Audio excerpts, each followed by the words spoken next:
Power star Pawan Kalyan తో సుజిత్ చేస్తున్న movie OG. ఈ మూవీ షూటింగ్ స్టార్ట్ అయింది, కానీ పవన్ జాయిన్ కాలేదు. ప్రెజెంట్ పవన్ లేని సీన్స్ ని తెరకెక్కిస్తోంది ఫిల్మ్ టీమ్. అయితే మరో వారంలో ఈ షూటింగ్ లో ఒరిజినల్ గ్యాంగ్స్టర్ అడుగు పెట్టబోతున్నాడట.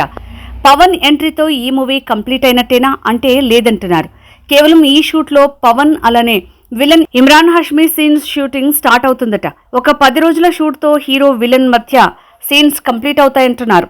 అలా ఈ ఇద్దరి మధ్య షూట్ ని పూర్తి చేసి పవన్ మిగతా సీన్స్ ని పూర్తి చేస్తాడట సుజిత్. ఇక ఈ షెడ్యూల్లోనే పవన్ తో హీరోయిన్ ప్రియాంక మోహనన్ సీన్స్ ఉంటాయంటున్నారు. అంటే పవన్ కి సంబంధించిన షూట్ ని ఆల్మోస్ట్ పూర్తి చేయాలనే ఆలోచనలు ఫిలిం టీం ఉందంటున్నారు. ఇక పవన్ సీన్స్ కంప్లీట్ అయిన తర్వాత మరో షెడ్యూల్లో పవన్ ప్రియాంక మోహనన్ కాంబోలో ఉన్న సాంగ్స్ ని పూర్తి చేసి పవన్ సింగిల్ గా ఉండే సాంగ్స్ ని ఈ షూట్ లోనే రెడీ చేసేలా ప్లాన్ చేశాడట సుజిత్. పవన్ రాక కోసం అంతా సిద్ధం చేసిందట ఓజీ టీం. అయితే తక్కువ టైంలోనే సుజిత్ ఓజీ మూవీని 60% తెరకెక్కించి గ్లిమ్స్ రిలీజ్ చేసి ఓజీపై భారీ హైప్ ని పెంచేశాడు. పవన్ ఫ్యాన్స్ లో ఈ మూవీపై నమ్మకాన్ని పెంచాడు. పవన్ కోసం వెయిట్ చేస్తున్నాడు. మరి పవన్ ఈ మూవీకి ఎన్ని రోజుల డేట్స్ ఇచ్చాడో తెలియదు, కానీ ఈ మూవీని మరో 2-3 నెలల్లో కంప్లీట్ చేసి సెప్టెంబర్ 27న రిలీజ్ చేయాలనుకుంటున్నారట. మరి పవన్ ఈ మూవీని కంటిన్యూ చేస్తూ కంప్లీట్ చేస్తాడో లేక బ్రేక్ ఇస్తాడో చూద్దాం. మా వీడియో గనుక మీకు నచ్చినట్లయితే సబ్స్క్రైబ్ చేసి, లైక్ చేసి, షేర్ చేయండి.